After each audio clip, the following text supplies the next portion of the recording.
The Man Who Wasn't There, an Enola Holmes Case. Chapter 1. Fog curled against the black iron gate like a cat unwilling to be shooed. It was a Tuesday, an utterly ordinary Tuesday, if such a thing existed in Enola Holmes's world, and yet something in the marrow of her bones declared otherwise.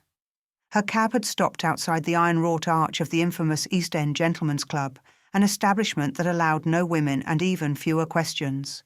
Her boots hit the slick stone with a splash, and she pulled her coat tighter. The fog in this part of London always tasted faintly of soot and secrets. She wasn't meant to be here. In fact, her brother Sherlock would have called it idiotic, borderline suicidal, for a young woman to masquerade as a footboy just to sneak into one of the most exclusive, most rigidly patriarchal bastions of aristocratic arrogance. But Enola wasn't trying to infiltrate for glory. She was here for Edmund. More accurately, she was here because of the absence of Edmund Wadsworth, the fourth son of Lord Alistair Wadsworth, Member of Parliament and staunch defender of men-only institutions such as this. Edmund had been her pen friend, her secret co-conspirator in crossword puzzles, political commentary, and the occasional daring Cipher challenge since the spring of last year. They had never met in person. And yet, over the months, ink and paper had done the impossible. They'd carved something real between them. She knew how his mind worked. His cleverness sparkled between the lines. So when his letters stopped abruptly 3 weeks ago, Enola had felt it like a dropped glass in a quiet room. People don't vanish mid-sentence, and so here she was, cap low, collar up, and a forged delivery satchel slung over her shoulder. She had lifted the disguise off a dazed telegraph boy in Whitechapel by trading him a meat pie, 2 shillings, and her most winning smile. Her plan was crude, perhaps reckless, but not thoughtless. Inside the foyer of the club the scent changed, wood polish, leather, burnt tobacco. A thin man with pocked cheeks and disdain in his eyes approached her. "Telegram," he grunted, eyeing the satchel. "For Mr. Edmund Wadsworth," she replied in the lower register she had practised all morning. The man's brow creased. "Wadsworth? He's not expected today. I was told he'd be here. Important message." The man hesitated, and Enola saw the flicker, too small for most to catch. But she caught it. Not expected, yes, but not surprised either. "I'll take it," he offered. She clutched the satchel closer. Instructions were to deliver it by hand. That lie was bold and dangerous, but it worked. The man gave a short, resigned sigh and motioned toward the long corridor lined with portraits of dead baronets and retired generals. "Reading room, second door on the left." The room greeted her like a stage set. Heavy drapes, a fire that crackled dutifully, though no one needed its warmth, and a circle of leather chairs, all occupied by older men with unread newspapers and unreadable expressions. At the far end of the room stood the chair that mattered, the one that should have held Edmund. It was empty, more than empty. It was wrong. A teacup sat on the small table beside it, still half full, steam long gone. A folded broadsheet rested across the arm, as though someone had merely stepped out. But the air felt disturbed, like a violin string still trembling after the last note. Enola's eyes darted to the carpet beneath the chair. Slight indentations. He had been sitting there. Recently, her pulse kicked. "Looking for someone?" A voice near the fireplace. Calm, too calm. Enola turned to find a man watching her over a copy of the Times, clean-shaven, pale and prematurely silver at the temples. His eyes were pale green, washed out but steady. Not cruel, not kind, just careful. "Mr. Wadsworth," she said, improvising fast. "I have a delivery for him. I was told he was here." The man's head tilted slightly, like a bird watching an insect. He was, until 20 minutes ago. Did he leave? A beat. Of course. But something in the way he said it made her skin crawl. The men around the room rustled their papers with synchronized disinterest. Too synchronized. Enola's gaze drifted back to the chair. A coat hung over its back, black woolen, neatly tailored. She'd seen it in one of the photos Edmund had sent in his last letter. He hadn't taken it with him. People don't leave without their coats in November. "I'll come back later then," she muttered, retreating. The man didn't stop her, but as she exited, she noticed something tucked under the teacup saucer. Just a glimpse. Blue paper, the kind used in cipher sheets. Her fingers itched. But someone was watching. She could feel it again. Not the man by the fire, not the pocked-cheeked doorman. Someone else. She made it outside without incident. Her lungs sucked in the cold, dusty air like a drowning sailor. The moment she rounded the corner into a narrow alley, she pulled the cap from her head and let the air cool her sweat-damp hair. Edmund Wadsworth was not fine, and someone was trying very hard to pretend he had never been there at all. She leaned against the brick wall, her breath steadying, mind racing. Her fingers traced the edge of her satchel. She hadn't taken the note from under the teacup. Not yet. But she'd be back tonight. And this time, she wouldn't be asking politely. Chapter 2. The alley behind the East End Gentlemen's Club was choked with the scent of damp coal, old ale and rotting apples. A cat watched her from the crumbling ledge of a shuttered bakery, tail flicking like a metronome. Enola leaned into the brick, hidden in shadows, and waited. She had doubled back after nightfall. No disguise this time, just her own nimble frame, dressed in charcoal grey, hair braided close, and a slingshot tucked inside her coat like a silent threat. She wasn't planning to start a fight, but neither was she leaving without answers. From behind a shuttered carriage house, she watched the last gaslight flicker out inside the club. By the time the doorman locked the front and lumbered off into the mist, only silence remained. She moved like a whisper. Through the servants' gate. Down the corridor with the dead-eyed portraits. Back into the reading room. The fire had died to embers. The air held a hush, thick and expectant. The chair was still there. So was the teacup. And underneath, yes. The edge of the cipher sheet peeked out, as if daring her to reach. She crossed the room in 3 soft strides, breath barely making a sound. The moment her fingers slid the folded paper free, something shifted in the walls. A draft. No. A pull, subtle but unmistakable. She froze. Listened. Nothing. She unfolded the note. It was written in blocky, slanted hand, not Edmund's. 1 line only. He remembered something he wasn't meant to. No signature, no date. Beneath the ink, a faint shimmer. She tilted it to the hearth's glow. Invisible ink, lemon juice, perhaps, or milk. Of course. She reached into her satchel and pulled out a small metal case. Her matchbook. With a practiced flick, she lit one, then held it beneath the page. Close, but not enough to scorch. As the paper warmed, ghostly letters began to emerge. A.W., Blackbird 3, R.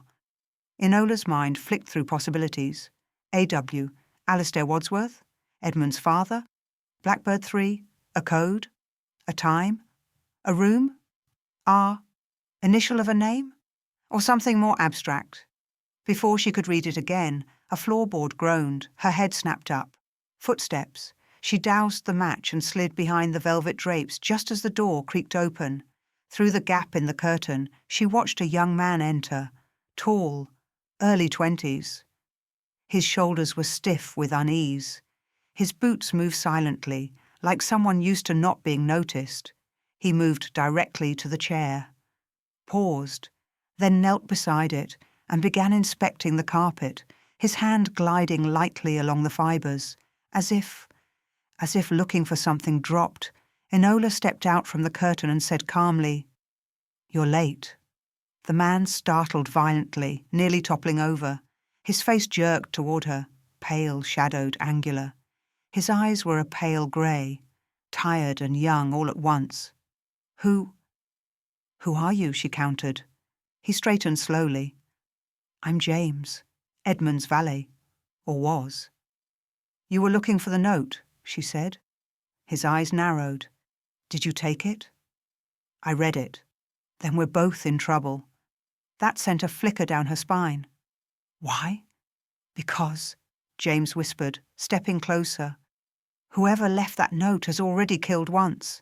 Enola didn't flinch, not outwardly. Who? He glanced at the door. Miss Marjorie, the maid who cleans the upstairs rooms. She found something in Wadsworth's coat pocket. A key, I think. She told me about it the night before she... He trailed off. Before she what? Fell. His voice cracked. Down the back staircase. Broke her neck. But her shoes were still clean. No scuffs. No signs of panic. Like she didn't even fight it. Enola's heart pounded in her ears. Where's the coat now? In the lost items cupboard. Unless they've burned it. He moved toward the hallway. No, Enola said sharply. Not tonight. Not yet. Someone was watching earlier. They still might be. He hesitated. Then what do we do? Enola turned the cipher paper over again. Her mind worked fast. A.W. is Alistair Wadsworth, she said aloud, and Blackbird 3 could mean a room. Is there a room here named after birds? James frowned. The upper guest floor. Rooms named after birds. Old tradition. Wadsworth always stayed in Blackbird. Room 3? He nodded. Yes, Blackbird 3. Then we're going to Blackbird 3, she said. Tomorrow, together. He nodded reluctantly. And James, she added, stepping past him toward the servant door, don't speak to anyone about this. Not the manager, not the other staff, not your friends. I don't have friends here. Good, she said. You'll survive longer. She exited through the back corridor, bootsteps echoing softly in the hush. Once outside, she inhaled the cold again, deep into her lungs. Each breath in this city felt like a bargain. The note still pressed against her palm, warm from her body heat. The line replayed in her mind.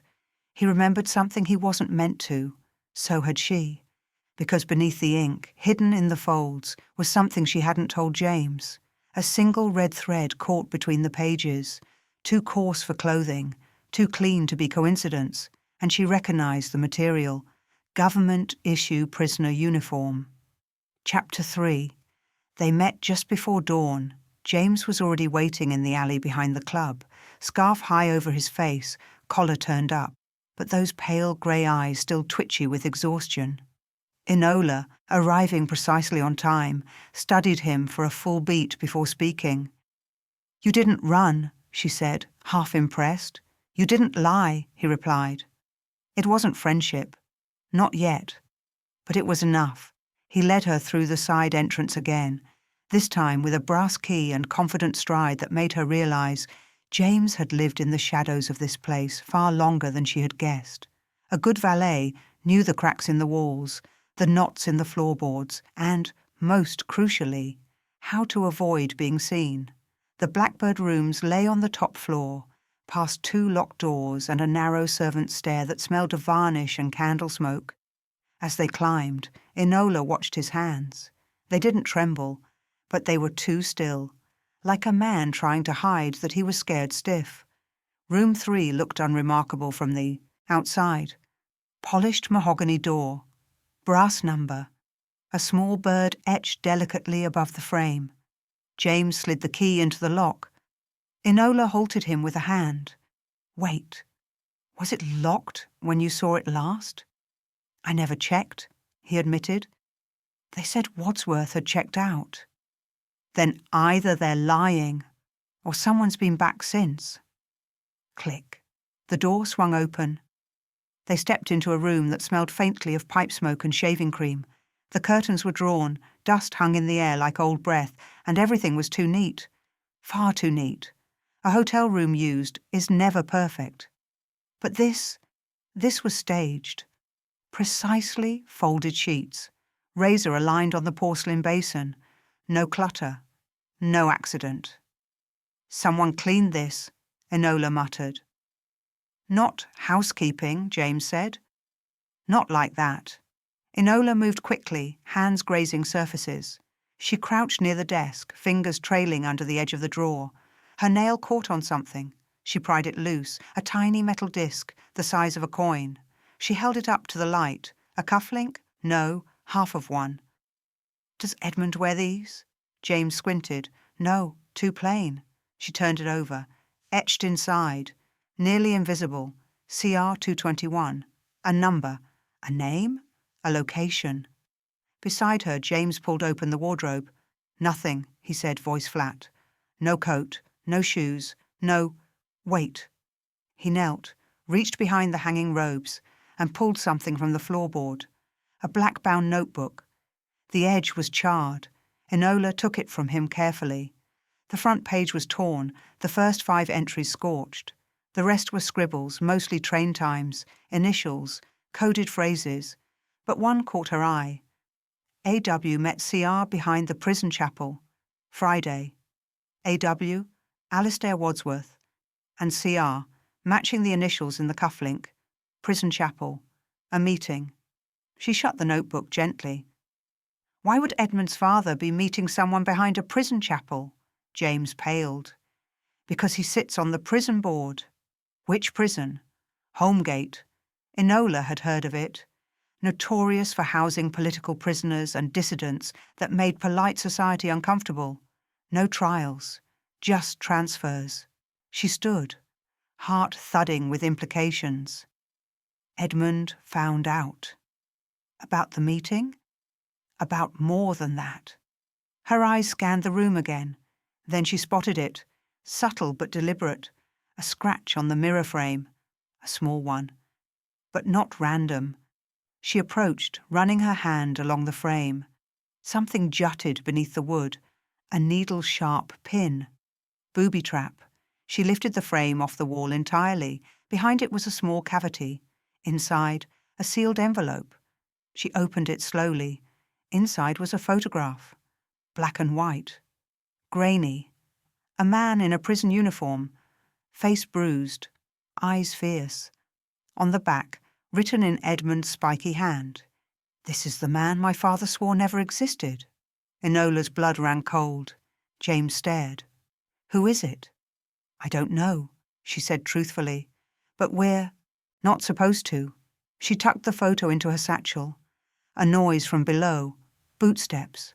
Not heavy but urgent. Clipped. James whispered, Time to go.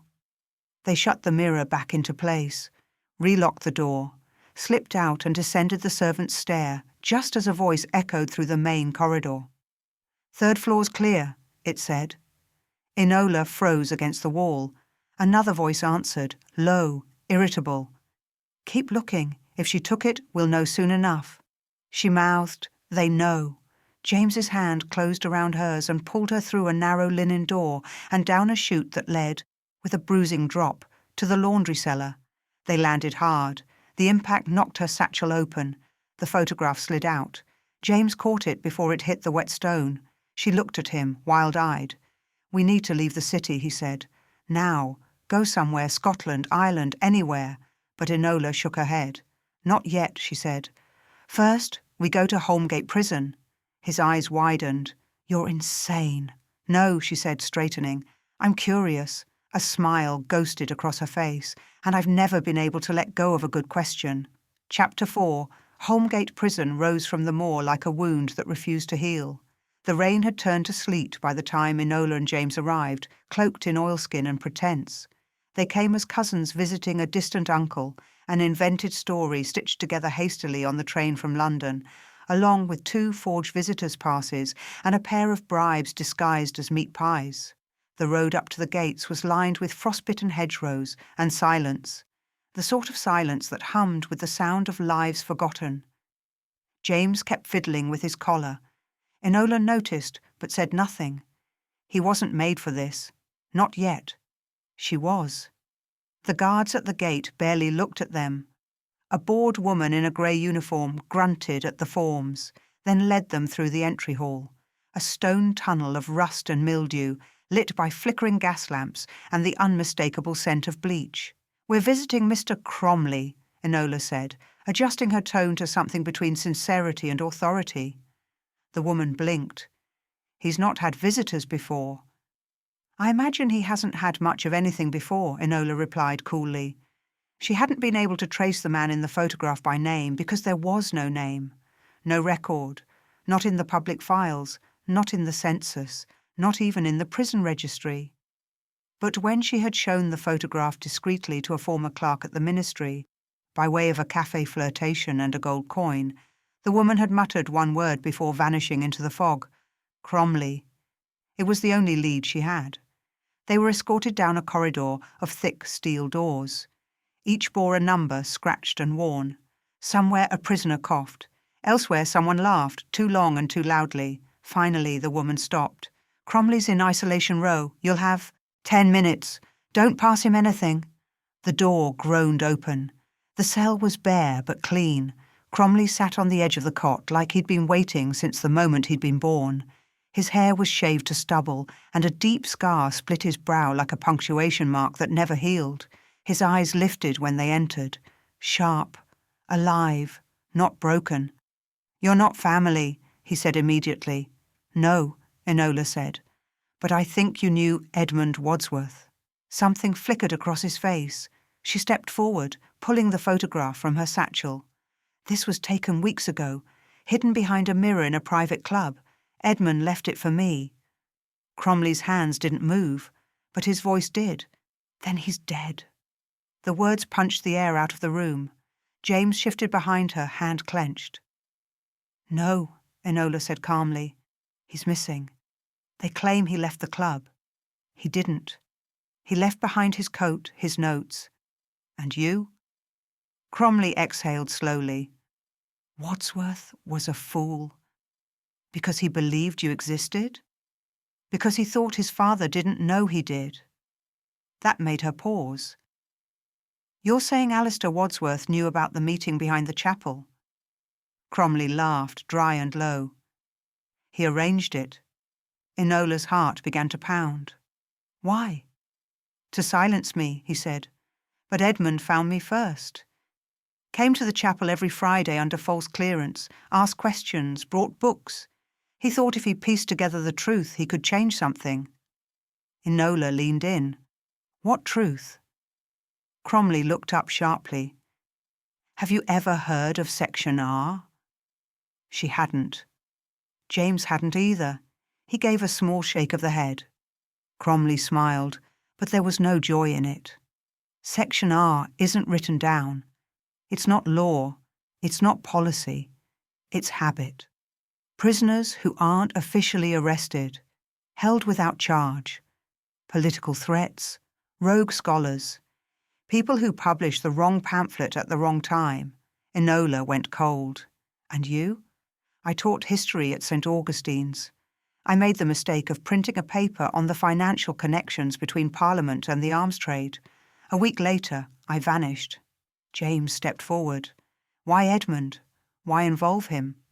"I didn't," Cromley said. "He found me. He wanted to know why his father's donations to Holmgate didn't appear in the estate records. He followed the paper trail until it ran here." "And then?" Enola asked. Cromley finally moved. He pointed to his own chest. "He found out I was his uncle." Silence. Then James whispered, "You're... what?" "My name is Theodore Wadsworth," he said. "I was Alistair's younger brother. Disappeared in '68. Family said I'd gone mad and drowned. They buried an empty casket and moved on." Enola's stomach turned. "Why?" "Because I knew too much. And I talked too loudly." A knock came at the cell door. "Time."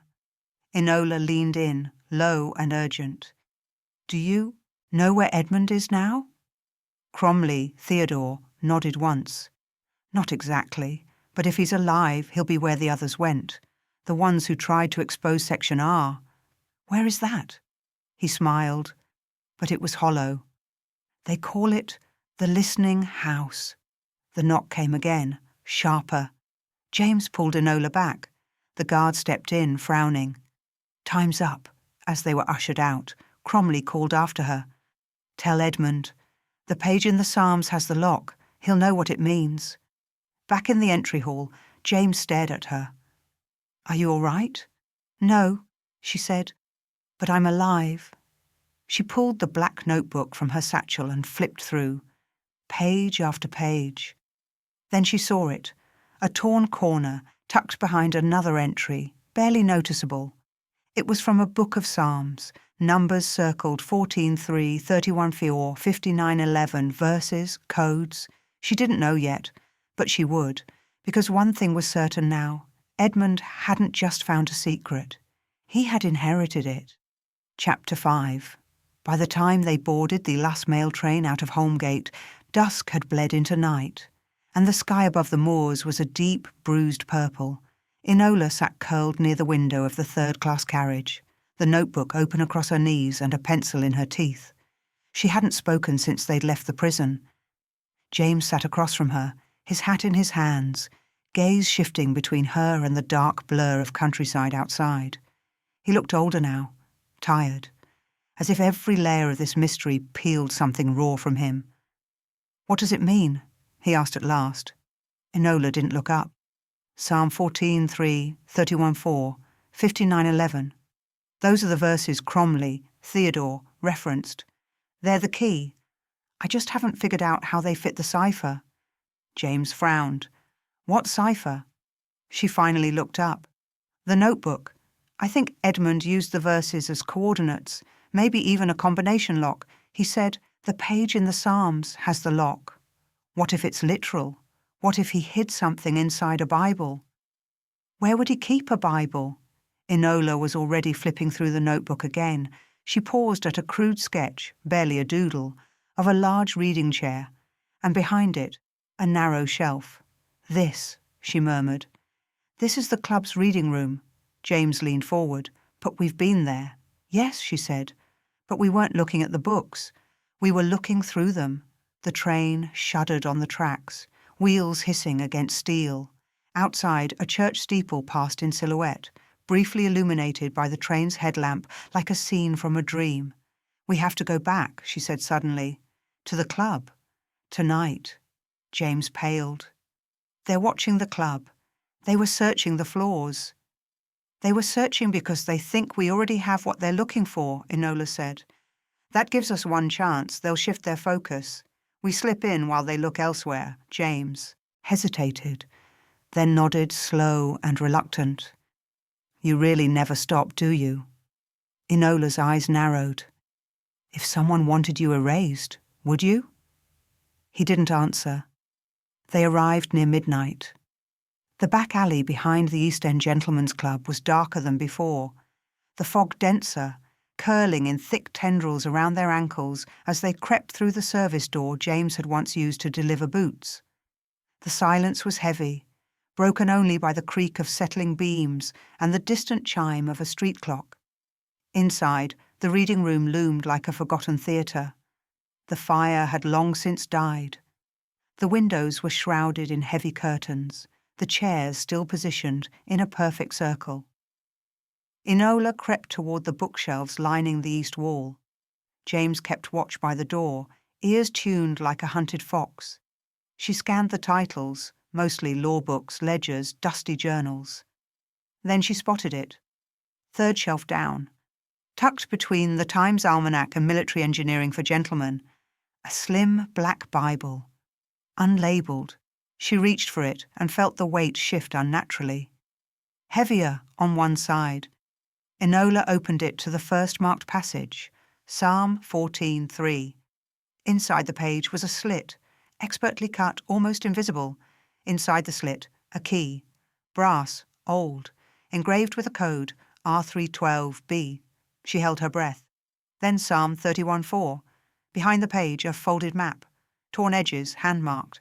At the bottom, in neat, careful writing, listening house, entry from below, if I vanish, follow the bell. The bell. Enola's mind flashed back to the prison, the chapel behind which Cromley and Wadsworth had met. She remembered seeing a tower behind the outer walls, a bell tower, rusted and half-collapsed. Follow the bell. She tucked the key and map into her coat just as James whispered, "Someone's coming." Voices, soft at first, then closer. They slipped out the way they'd come, just as torchlight flickered down the hallway. Back in her lodging-house room, barely warmed by the embers of a dying stove, Enola spread the map across the floor. The listening house was real, marked just beyond the river's bend, south of Holmgate's grounds, in a patch of land that looked deliberately blank. No road names, no buildings. But there it was, penciled in. A place that didn't want to be found. James leaned over her shoulder. "What's it for?" She tapped the map. "If I had to guess, it's where they take the people who learn too much." "Why call it the listening house?" Enola stared at the words. "Because silence isn't enough," she said. "Somewhere out there, someone is listening. To confessions, to betrayals, to secrets. And Edmund must have found out who." A knock at the door startled them both. Enola stood slowly. No one should have known they were here. She crossed the room, lifted the latch, but did not open it. "Who is it?" she called. Silence. Then something slid under the door. A folded card. She waited, listening. No. Footsteps. No retreat. Only when the hall was dead quiet did she pick it up. On the front, a seal. Wax. Black. Pressed into it. The crest of the Wadsworth family. Inside, one line of writing. "The bell tolls for you next. R." Enola's fingers curled tight around the card. She looked at James. "They know we're close." He swallowed. "What now?" Enola looked back at the map. Her eyes were ice. "We ring the bell first." Chapter 6. The bell tower loomed above Holmgate's outer wall like a watchman who had forgotten to die. Rust streaked its stones. Wind howled through its hollow ribs, making the metal clang faintly. An echo of something long neglected. Enola tightened her cloak as she and James approached the tower from the back field, skirting the main road. The night was colder than any so far. Even the grass crackled with frost beneath their boots. She kept one hand inside her coat, gripping the brass key from the Bible. "Are you certain this is wise?" James whispered. His breath fogged in the air. "The note threatened you directly." Enola glanced at him. "Threats are only useful when meant to stop you. Mine have the opposite effect." James shook his head with a nervous laugh. "I'm beginning to think Edmund admired you for the wrong reasons." "He admired me for the right ones," she said quietly. "He trusted me to understand him, to find him." The admission sat between them for a moment before dissolving into the cold. They reached the base of the tower. A rotted wooden door hung half open, creaking with each gust of wind. Enola pushed it aside and stepped into the dark. Inside, the stone spiral staircase twisted upward like a spine.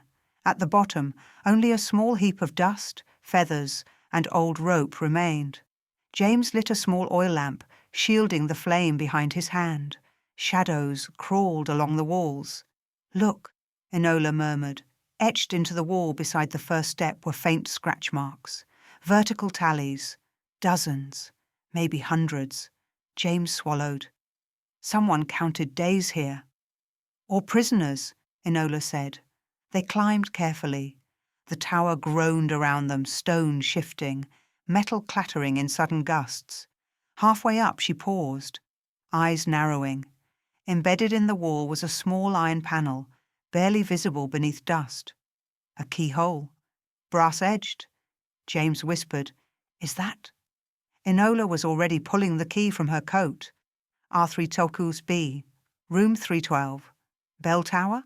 Perhaps the prison used numerical roots we haven't seen." She slid the key in. It turned with a resistant click. The panel swung open. Inside was a narrow slot, and in it, an envelope.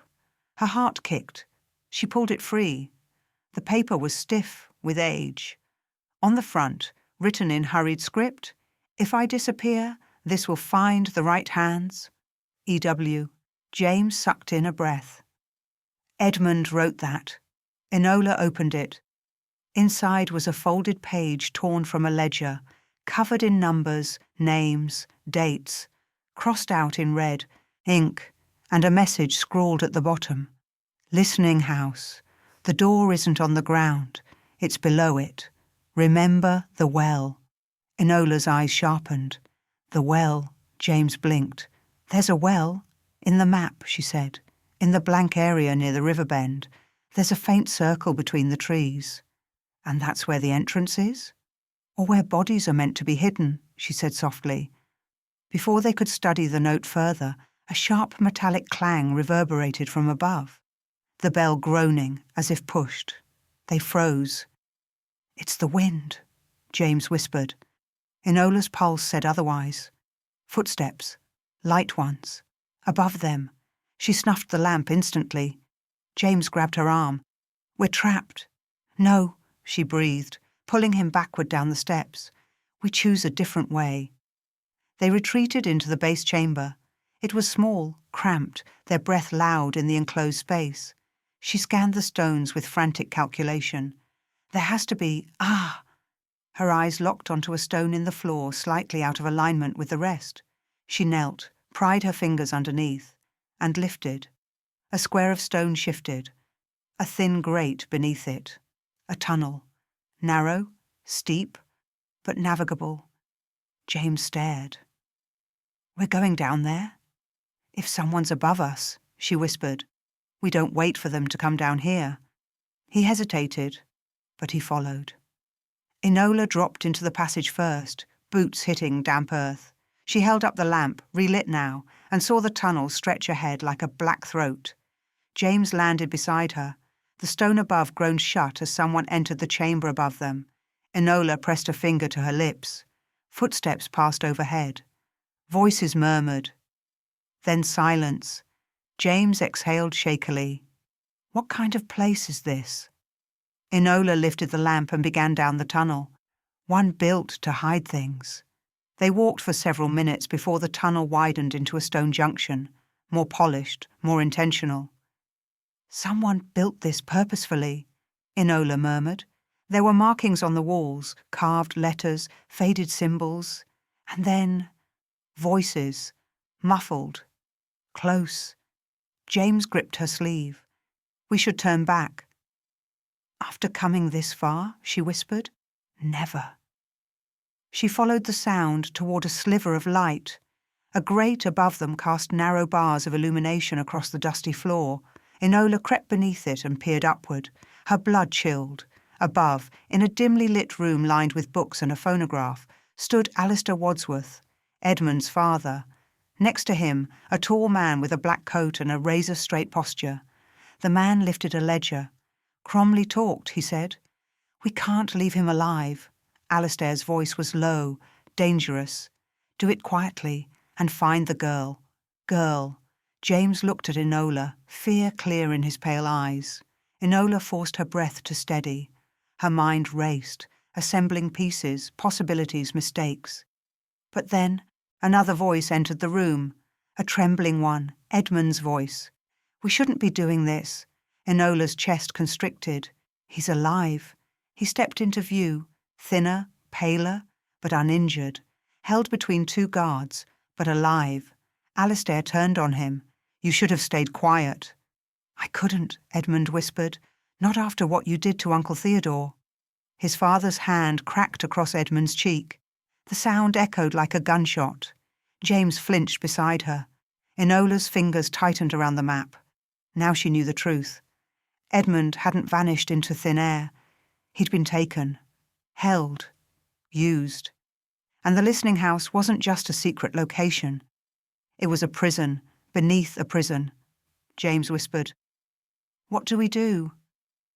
Enola looked at him, eyes burning with purpose. We get him out, she said. Tonight. But as she began to crawl back down the tunnel, a shadow moved behind them. A voice hissed, Going somewhere, Miss Holmes? Chapter 7.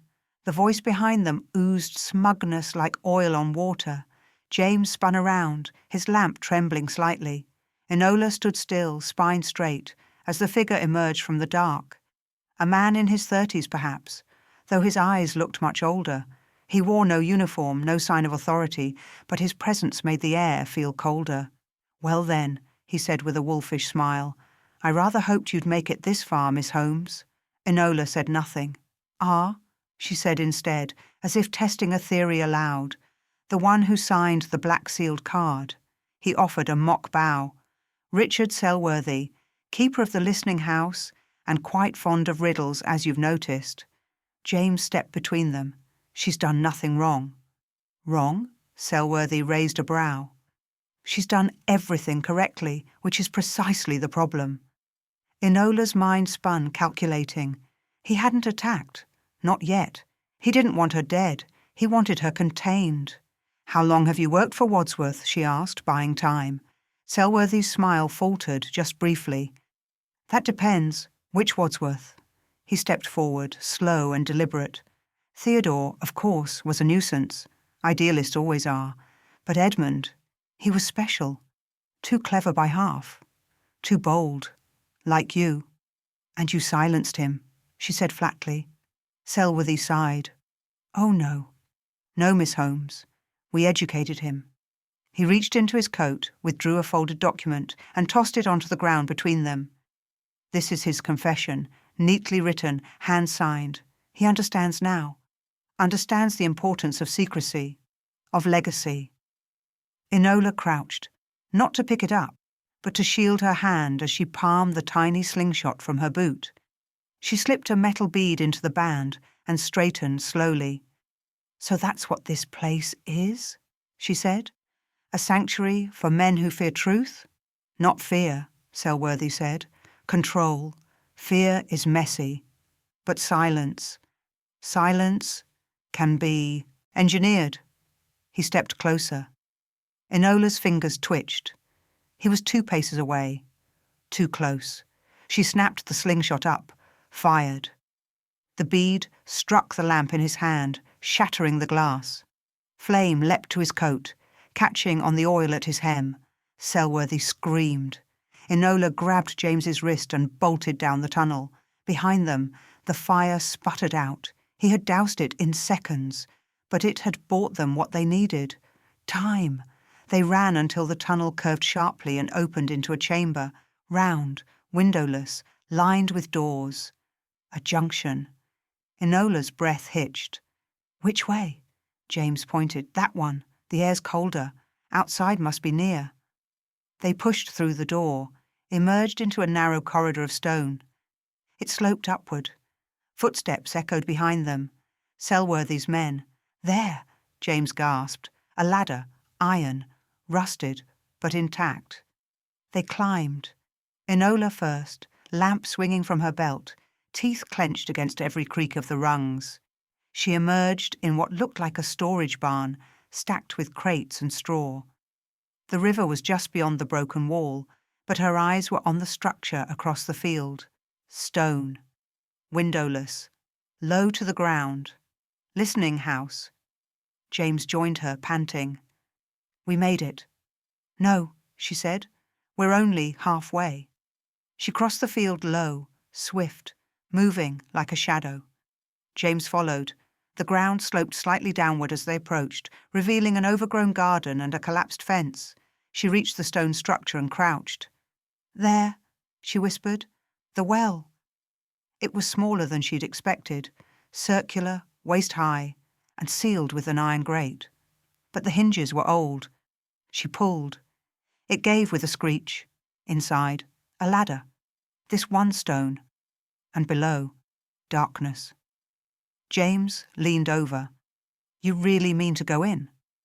"If Edmund's in there," she said, "I'm not leaving without him." She climbed down. The air grew colder with each rung. Moisture clung to the walls. She landed on stone after 20 feet. A corridor stretched forward, lit faintly by a single lantern mounted on the wall. The hallway ended at a thick wooden door. She pressed her ear against it. Nothing. Then, a cough. She pushed. The door opened. Inside, sitting against the wall, arms bound, eyes swollen but alert. Edmund. He looked up slowly, disbelieving. "Enola?" She ran to him, dropped to her knees. "You're safe now," she whispered, cutting the cords with the blade from her boot. He grabbed her wrist. "No, you don't understand. They made me sign documents, declarations. If they find out I talked—" "They know," she said. "They always knew. But now I have the proof, the map, the cipher, the photograph, and your father's orders to kill Theodore. His face paled. He's alive? For now, she said. We're going to finish this, but first, we get you out. James helped hoist Edmund up. He winced, but he could stand. They retraced their steps to the well ladder. As Edmund began to climb, a sound rang out. Ding! A bell. Not distant, not metallic. Electric. A signal. Enola's eyes widened. Selworthy's trap had been more sophisticated than she'd thought. She turned to James. We've tripped something. He reached the top first, pulled Edmund up, then offered her his hand. She took it, and as her boots cleared the lip of the well, floodlights snapped on across the field. A dozen voices shouted, and emerging from the trees, uniformed men, guns drawn, surrounding them. Selworthy stepped into view, coat still scorched at the hem, smirking. Did you think it would be that easy? Enola didn't move. She glanced at Edmund, then James, then back to Selworthy. No, she said, but I think you just made your last mistake. Chapter 8. The lights bore down like accusations. Selworthy's men stood in a loose semicircle, boots crunching on the frost-laced grass. They weren't ordinary constables. Enola could tell from the way their fingers hovered near triggers, not rules, not peacekeepers, enforcers. James raised his hand slowly. Beside him, Edmund sagged against the edge of the well, still too weak to run. Enola didn't move. You're outnumbered, Selworthy called across the field. Don't make this difficult. Funny, Enola replied, voice clear. You sound nervous for a man who has all the guns. Selworthy smiled thinly. I'm nervous because you're clever. And cleverness, Miss Holmes, is dangerous when paired with an audience. He gestured. Two men stepped forward with rope. Enola's fingers slid toward the inside of her coat. Her last smoke pellet, stolen from one of Sherlock's old trunks in a fit of curiosity months ago. But not yet. Timing was everything. You don't need to do this, James said, stepping between her and the guards. Let her go. Let us go. You've already won, Selworthy chuckled. Won? No. We've simply maintained order, and people like you, all of you, threaten that order with your ideals, your curiosity, your relentless need to uncover things best left buried. He stepped forward, face hardening.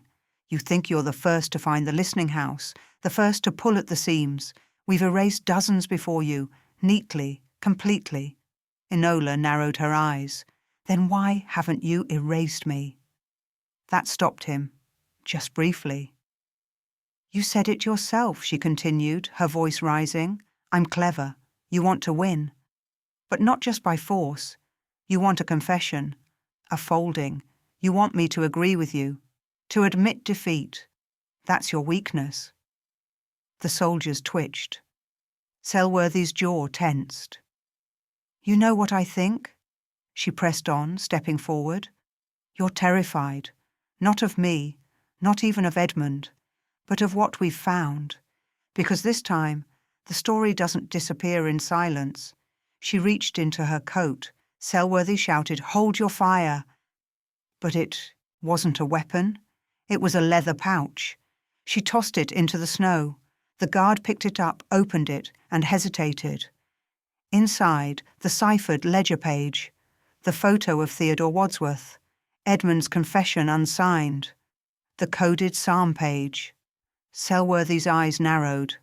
And?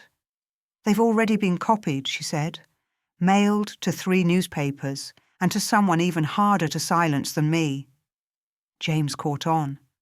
Her brother, Selworthy hissed, Sherlock Holmes. Enola smiled. You think I'd come this far without a safety net? One of the guards, the youngest, glanced at his companion uncertainly. Enola saw it, just the crack she needed, and moved. She dropped the smoke pellet. The blast was small but bright, plunging the field into chaos. James grabbed Edmund's arm. Enola shoved the pouch of originals back into her coat, ducked low, and darted sideways into the mist. Shouts, boots thudding. A shot fired, wild, ricocheting off stone. They ran toward the collapsed garden wall. Another shout, Don't let them reach the river. They didn't intend to. Enola veered left toward the line of horse stables, abandoned, judging from the rot and smell. She dove behind a pile of hay, pulled Edmund and James down beside her. Their breaths came in heaves. Enola ripped the bottom hem of her cloak, tied it around Edmund's bleeding wrist. "You planned that," he gasped. "I always plan for worst-case scenarios," she said. "It's how I stay alive." James peeked through a crack in the stable wall. "They're splitting up, but not fast. They're guessing." "Good," Enola said, "because we're not guessing anymore." She reached into her coat again, pulled out a small wax-stamped envelope. "I didn't lie exactly," she said, "about Sherlock. I did send something, not everything, just enough to draw attention. If we can get out of here, we meet him in London." James stared. "That means you were expecting this, the trap?" "I was hoping we'd avoid it," she admitted, "but I planned in case we didn't." She looked at Edmund. "You're going to testify? Everything you know? Everything they did?" He nodded. "I thought no one would believe me." "They won't," she said softly. "Not at first. That's why we prove it." From the distance, a bell rang. Once, twice, Selworthy's signal again. Enola smiled. "Funny," she whispered. "He keeps ringing the bell. But this time, everyone's listening." They waited until the soldiers passed again, then crawled through the fence line and made for the marsh road. The river mist masked their steps, and Enola's ear tuned to every sound: owl hoots, crunching leaves, distant dogs. But they made it. To a cart path. To a stolen baker's wagon with 3 half-stale loaves and an unsuspecting goat. To safety. For now. 3 days later, in London, Enola stood in a narrow hall outside the editor's office of The Evening Gazette. Her clothes were pressed, her expression unreadable. Inside, James was delivering the documents. Edmund stood at her side, still pale but upright. His hand trembled slightly as he held a cup of tea. "You don't have to say anything today," she said gently. "Just stand. Let the world see you survived." "I was dead for 3 weeks," he said quietly. "To my family, to the world. I suppose today is my resurrection." She smiled at that. "Not quite. That comes when they try to deny it, and we show them the truth again." The door opened. The editor nodded to her. "We're going to run it. Tonight's paper, full feature, Wadsworth, Section R, the listening house, everything." James exhaled. Edmund looked stunned. "Thank you," Enola said. The editor added, "There's already buzz. Some ministers called for an inquiry." Then softer, "They'll come after you." "They already have," she replied. "Now it's my turn." That night, Enola sat at a cafe overlooking Fleet Street. She folded open the fresh newspaper. The prison that wasn't there. Secret facility exposed. MP's son declares, "My father lied. I saw the truth." The article was long, careful, and damning. James sat across from her, sipping strong coffee. She leaned back, staring into the fogged glass window. Selworthy was gone, disappeared. But his web was torn. And in its place, a voice had risen. A voice that refused to be silenced. Chapter 9. The letter arrived 2 days after the article, thick cream-coloured paper sealed with the Parliament crest. Enola turned it over slowly, her thumb running across the wax. The address was penned in sharp, slanted strokes. Anonymous, but not indifferent. James leaned across the breakfast table.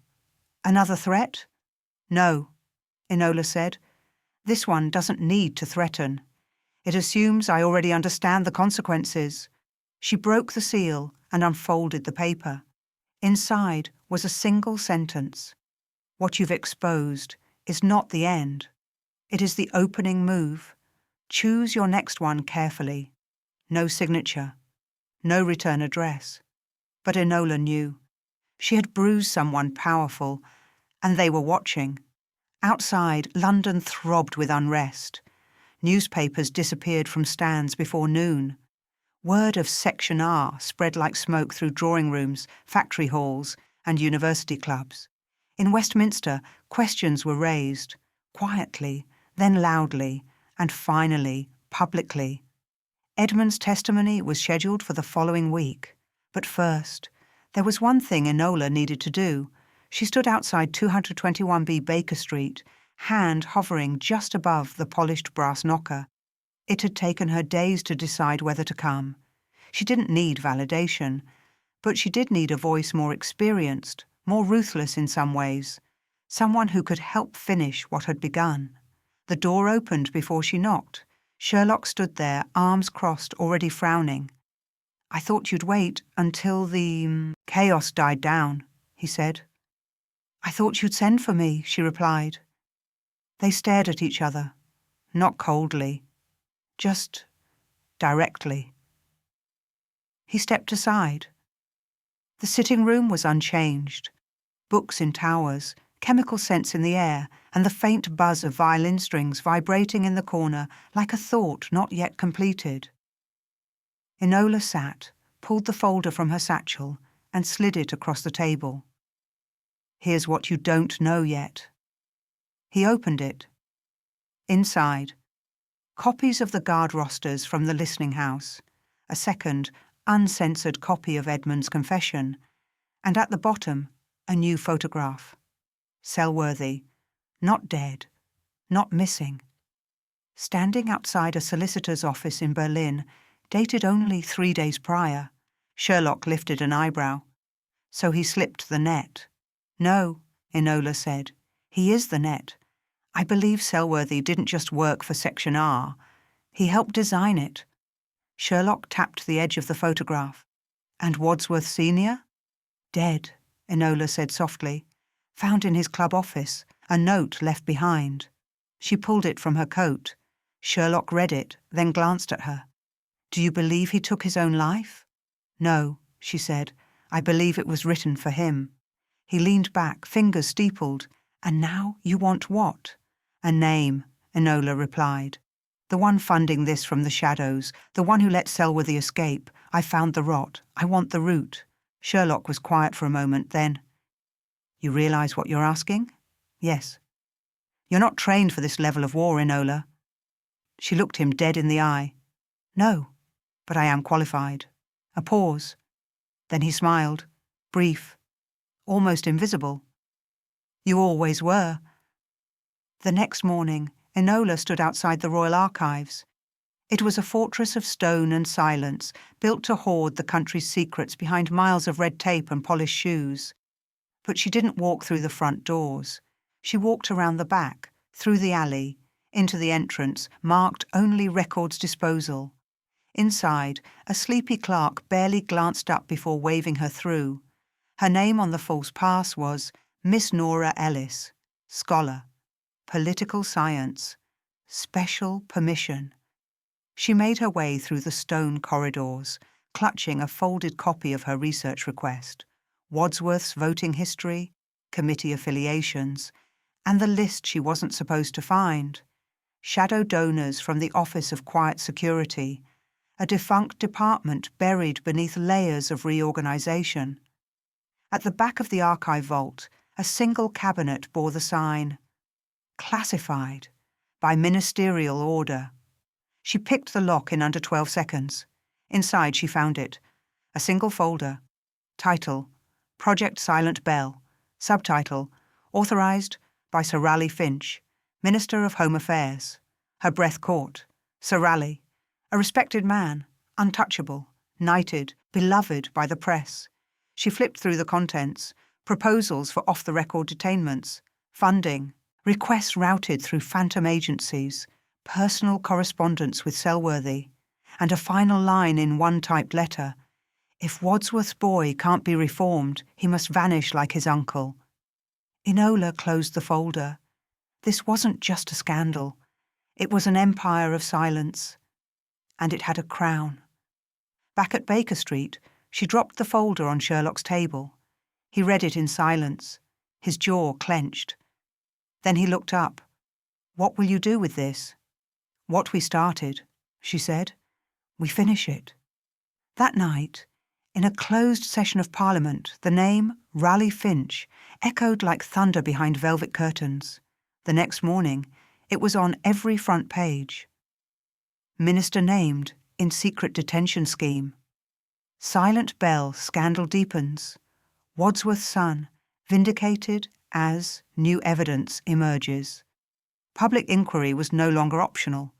Finch disappeared by evening. Gone. But Enola suspected he wasn't dead. Men like that didn't fall. They burrowed. She sat once again at her usual cafe window, steam rising from her tea. James arrived, shaking off the cold, and slid into the seat across from her. "You've done it," he said. "No," she replied. "We've uncovered it. Someone else must take it apart." He nodded. "And you?" "I'm done here, for now. But if anyone ever tries to build something like it again," she looked at him, calm, certain. "I'll hear the bell." Chapter 10. It was over, and it wasn't. Enola stood on the steps of the Royal Inquiry Office, the grey stone beneath her boots as worn as the system it once protected. Behind her, the chamber echoed with debate. Stiff-collared men in rising panic, scrambling to explain how an entire network of unlawful imprisonment had flourished beneath their very noses. They didn't say, "because we benefited." But the silence said enough. James joined her with 2 steaming paper cups of coffee. His coat was dusted with spring rain, and his jaw bore the early signs of a bruise, thanks to a protester who mistook him for a government aide. He handed her a cup. "You're being called a national disgrace on page 4. "Only page 4? She replied, sipping. "I'm losing my edge." They stood in silence for a moment, watching a carriage wheel spin as it splashed through the mud-streaked street. The world was still moving. That in itself felt strange. "Edmund's back at the clinic," James said. "Healing, writing. He's working on a public letter." Enola nodded. "Let him. He needs to speak in his own voice now. No more hiding." A pause. Then James added more quietly, "They say Finch fled to Prague, under an alias." "I expected nothing less," she said. "Cowards always vanish into fog." "But Selworthy?" "Still missing," she muttered.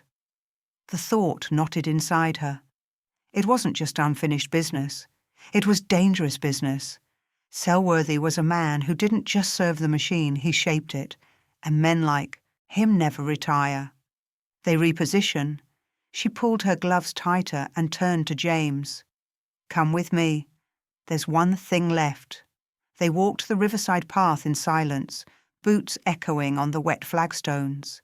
Beyond the iron railing, the Thames moved slow and murky, thick with mist.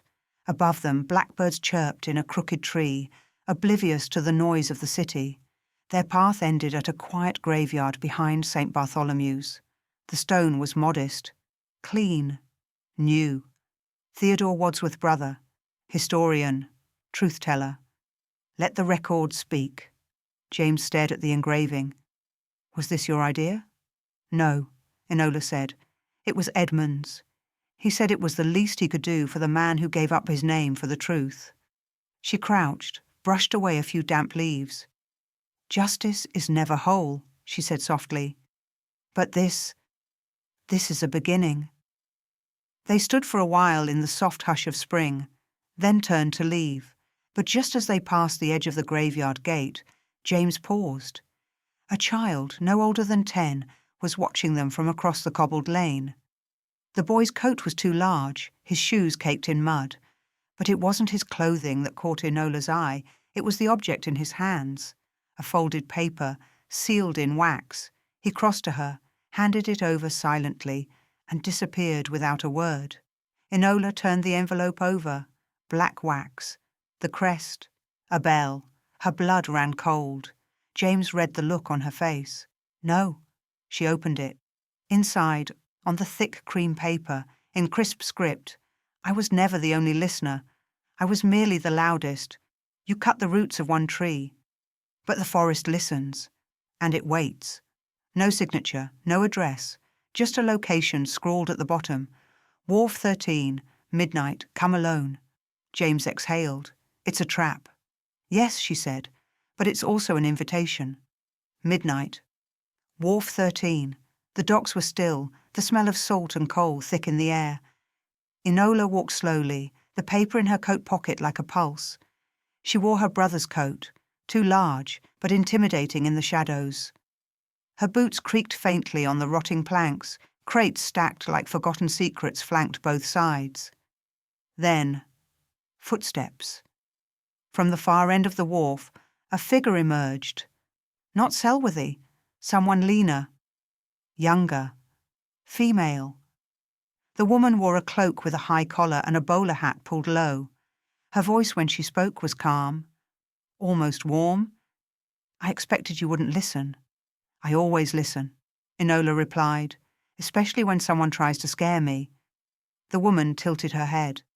"Scaring you was never the point. Warning you was."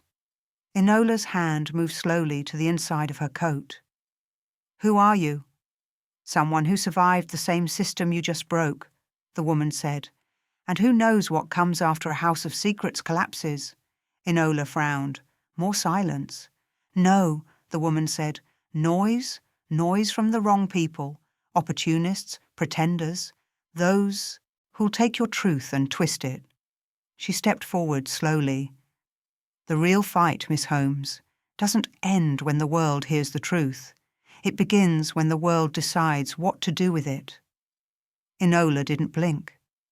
"And what do you want?" The woman smiled faintly. "To keep listening. But not for Selworthy, not for Finch. For people like you. For the ones they tried to erase." She reached into her coat and tossed something at Enola's feet. A pin. A bell. The same symbol. But the wax seal was cracked. "Keep it," the woman said, "or burn it. The choice is yours." And with that she disappeared into the fog. Back at her flat, Enola sat at her writing desk, the pin resting beside the newspaper clippings and folded maps. She stared at it for a long time. Then slowly, deliberately, she opened the drawer, placed it inside and shut it. Not to forget, but to remember. Because even when you expose a system, you don't always silence it. You simply speak louder. And make sure others can too. Chapter 11. The day after the encounter at Wharf 13, Enola woke to rain hammering the windows. The sky was the colour of ash, and the city seemed hushed, like a crowd holding its breath. She lit the stove, boiled water, and dropped 3 leaves of black tea into the pot. Her mind wasn't on the taste. It was on the drawer across the room. The cracked bell pin still rested inside, exactly where she had placed it. Her fingers itched. The woman's words echoed. The real fight begins when the world decides what to do with the truth. Enola had peeled away the lie, but someone else, no, something else, was still behind it. A structure that lived beyond names and files. A system built on omission. She poured the tea, sat down at the desk, and began her work again. Not in secret this time, but as someone who knew they were being watched and didn't care. 2 hours later, a knock sounded at her door. Not urgent, just deliberate. James entered with a coat slung over one shoulder and a newspaper tucked under his arm. His face said everything before his words did. "What now?" Enola asked, not yet reaching for the paper. "They're scrubbing," he said. "Parliament's pushing back hard, rewriting statements, changing Finch's title to rogue official. They're claiming Section R was a wartime remnant." Enola gave a humourless laugh. "When all else fails, blame history." James dropped the newspaper in front of her. The headline was bold. "Government denies systemic cover-up. Names one man responsible. Finch." Of course. A scapegoat tailored in a Savile Row suit. She scanned the article. No mention of Selworthy. No reference to Project Silent Bell. Nothing about the underground ledger, and certainly nothing about the listening house. "They're rewriting the ending," James said. Enola leaned back. "Then we write a louder one."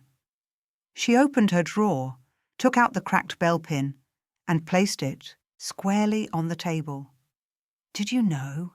she said slowly. That Wadsworth wasn't the first to sponsor the listening house? James blinked. What? She turned her notebook toward him.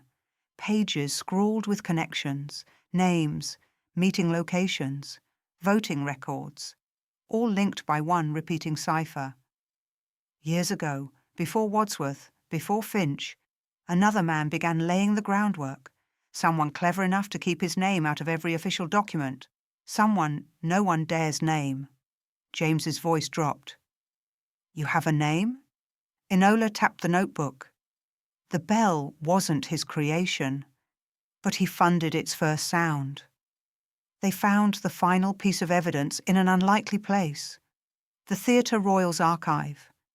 A dusty ledger, buried among financial records, bore the signature A.P. Gillingford, a high-ranking cultural liaison during Queen Victoria's late reign, known to the public for funding art, music and literary societies.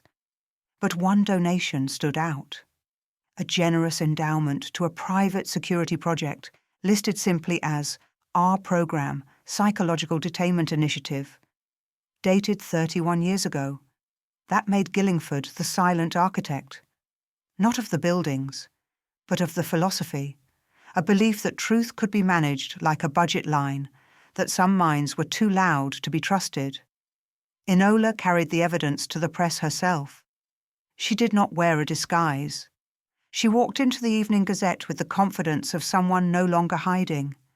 The editor stared at the papers. You're serious? Deadly, she replied. This isn't just about what happened. It's about how long it's been happening. He rubbed his temples.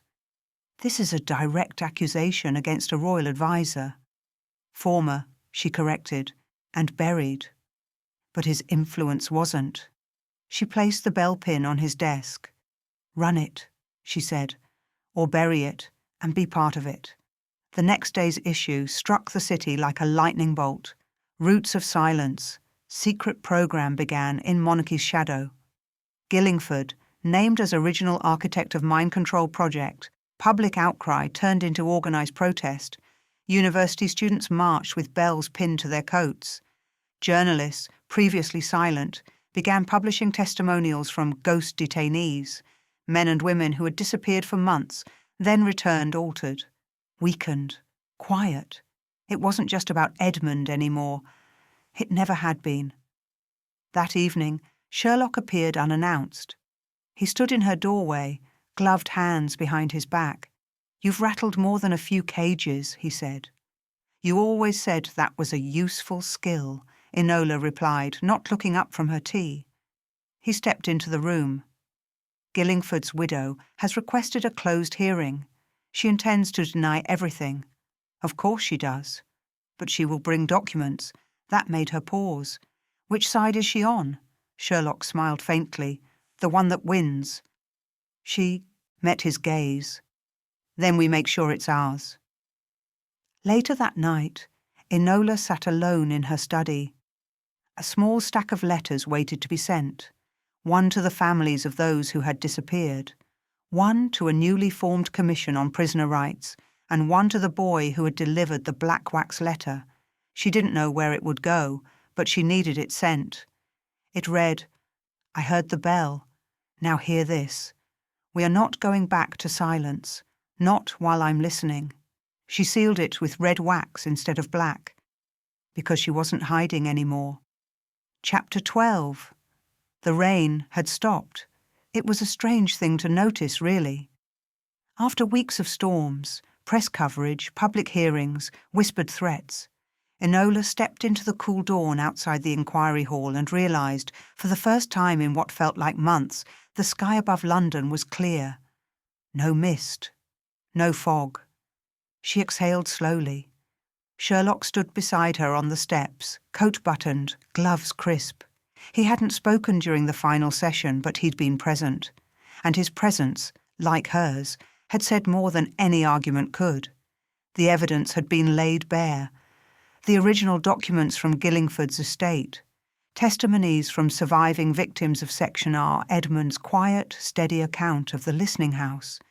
Even the Prime Minister could no longer pretend ignorance. The programme had existed. It had been funded, and it had been stopped by truth, not silence. Sherlock finally spoke. "You realize this won't end the way you want it to?" Enola didn't turn to him. "I don't want it to end neatly." "Good," he said, "because it won't." Back at her flat, the bell pin lay on the windowsill, catching the new sunlight. It no longer looked ominous, just old. A remnant, a reminder. James arrived shortly after noon, flushed with triumph. "You haven't read the late edition?" "No." He dropped it onto her table, grinning. She read the headline: "Parliament moves to dismantle shadow programmes. Listening House confirmed, condemned. Key figures to face tribunal. Selworthy still at large." And beneath that, a bold subheader: "Miss Enola Holmes declines position in Oversight Committee." She raised an eyebrow. "They offered me a seat." James nodded. "It would have been historic." "I'm not interested in history," she replied. "Not if it requires sitting in a room where truth must wait its turn." He chuckled. "So what now?" Enola leaned back, thinking. That evening, Edmund came. He was stronger now. Still a bit pale, but with colour returning to his cheeks. He brought with him a wrapped parcel, long, thin, precise. "I found this in the attic," he said, setting it on her table. It belonged to Theodore. She unwrapped it slowly, a violin, worn, but beautifully kept. The strings trembled in the draught from the open window. He used to play it in the prison chapel, Edmund said, to keep from forgetting his own thoughts. Enola ran her fingers gently across the neck. "Did he ever teach you?" Edmund hesitated. "No, but I remember the sound. It didn't belong there. That was the point." She nodded, then picked up the bow. The next morning, a note arrived, slipped under the door. No wax seal this time, no threats. Just 5 words, written in a hand she did not recognize. "The bell is quiet now." She folded the note and placed it beside the violin. Then she turned back to her desk and began to write. Not to the newspapers, not to Parliament, not even to Sherlock, but to herself, a ledger of the real case. Names, facts, the things that wouldn't be printed, the things that would be forgotten unless someone chose to remember. That afternoon she visited the old bell tower one last time. It stood unchanged, stone streaked with rust, iron clapper long silent. But the doors were no longer locked. She climbed the spiral staircase slowly, boots echoing, fingers grazing the walls marked with forgotten tallies. At the top, she stood beside the cold bell and looked out across the moors. Wind stirred the grass below. Nothing else moved. And for the first time she realized something. Silence wasn't the enemy. It was the use of silence. The way it had been weaponized to erase voices, lives, memories, that had made it dangerous. But now, standing in that tower, with truth out in the open, this silence was different. It was earned. As she descended, she passed a young girl in a navy coat staring up at the tower. The girl looked up at her. "Is it true you found the people who disappeared?" Enola smiled faintly. "Some of them." The girl thought for a moment. "What happens now?" Enola paused, then said, "We listen better." That evening, she returned to her flat, poured tea, and finally allowed herself a moment of stillness. The world outside had changed, not because the truth was perfect or the villains defeated, but because someone had heard the story. And that was enough. For now, as she sipped her tea, a church bell rang in the distance. Not a warning, not a threat, just time, passing. She smiled. Not everything had to be a signal. Some bells simply rang because they could. Final line, let them listen now, because I won't be silent again. Chapter 13. The letter was unsigned. Enola found it on her windowsill just as the afternoon light had begun to turn gold, slanting through the rooftops of London like quiet fire. The handwriting was unfamiliar, neat, curved slightly backward, like someone trained to never rush. She opened it slowly, her heart already preparing for what it might not want to find. "You did more than you realize. You didn't just stop them. You made them afraid of being seen. The forest is still there, but now it grows in the open. Let's keep the trees marked. There was no name, no symbol, no seal, just a single, thin line drawn across the bottom of the page. A slash. Enola stared at it for several long moments. Not a threat, not a warning, a mark, a beginning. That evening, the sound of footsteps echoed up her stairwell, not hurried, not quiet, intentional. She stood and opened the door before the knock could land. Sherlock stood there, rain drying on his shoulders. He looked older than usual. He said nothing for a long time. Then, "You've made powerful enemies." She folded her arms. "I've made dangerous truth public." "Those two things," he said, "are rarely separate." He stepped inside. She closed the door behind him. He placed a folded newspaper on her desk. No headline this time. Just a name in the obituaries. Richard Selworthy, death in custody. No foul play suspected. Enola didn't move, didn't blink, didn't speak. Sherlock watched her. "Do you believe it?" "No." He nodded. "Nor do I." They stood in silence for a moment. Then Enola said, "Someone killed him to close the ledger," Sherlock countered. "Or someone killed him to keep it open." That thought landed heavier. She sat slowly. "Do you think the forest still listens?" Sherlock's expression didn't change, but something in his voice did. "I think the forest has begun to whisper back." The next morning, James delivered the final bundle. A dossier, brown paper tied with twine, no return label. Inside were records from an unnamed government clerk who had chosen to defect after reading Enola's latest essay in the Chronicle.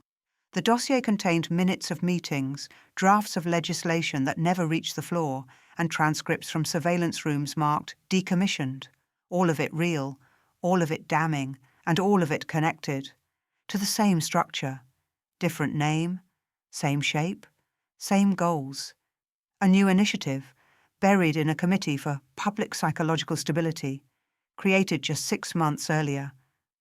Enola stared at the cover page. One word. Echo. By nightfall, she had compiled everything into a new report, this one unadorned, unfiltered, and unsigned.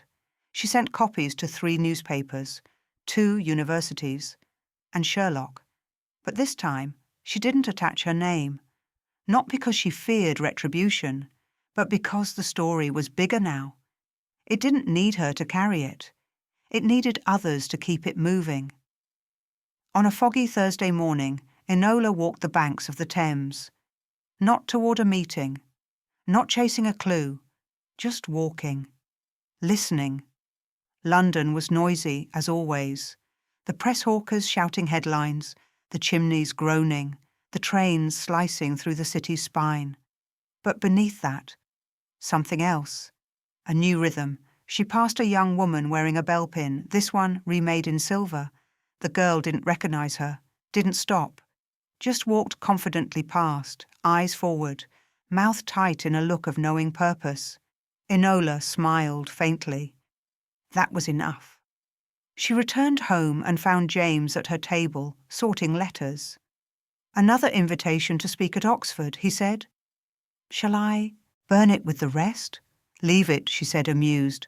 "Perhaps I'll send Sherlock in my place." "Terrify the deans," James grinned. He handed her a note, newer than the rest. This one came by hand. From Edmund. She opened it. "I've left London, for now. There's more work to do elsewhere, but I wanted you to have this." Tucked inside was a photograph of the original ledger, its first page now framed in glass. Beneath it, etched in Latin, Veritas excitat eos qui audir volunt.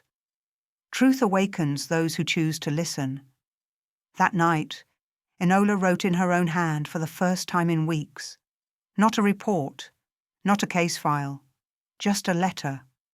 To the girl who may find this someday. You'll wonder if they can still hide people, still erase minds, still silence voices.